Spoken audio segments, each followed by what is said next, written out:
Custodial facility sa Talisay City nagsugwak na sa mga piniriso ug nakita nga di nagayud haom nga himuong detention facility. Atong sayran sa report ni Femery Dumabo.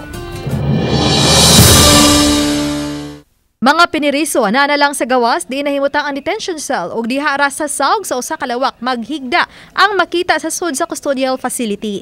Nahimutang kini sa ubos nga bahin sa building sa Talisay City Hall. Sa iyang pagbisita sa detention facility, nakita ni Police Lieutenant Colonel Wayne Magbanwa nga miabot na sa 40 ka mga inmates nga naa karon sa detention facility nga gidisenyo lang unta alang sa napo ka mga tawo. Hinungdan nga kung aduna may usang nga masakit, taas ang posibilidad nga magkatakod kini sa uban. Nakita is like other custodial facilities,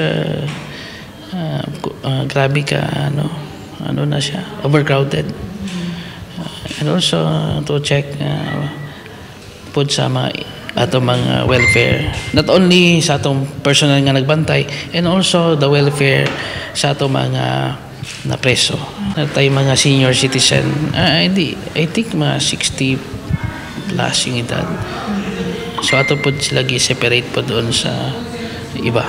Hinungdan nga usa karon sa giandam sa Talisay City Police ang bagong custodial facility nga mahimutang sa bagong Talisay City Police Station tapad daw sab sa karaang police station diha sa Barangay Poblasyon. Mato ni Magbanwa nga gipaabot na lang karon nga ma-turnover na sa kontraktor ang bagong building sa Talisay City Police Station ngadto sa Talisay City Government.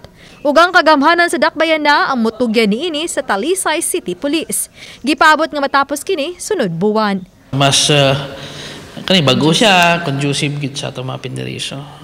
And then nanak siya barrier between at saka makita mo is solid yung compared doon sa old custodial facility. Uban ni Godfrey Rilien, Femery Dumabok. Balitang Bisdak.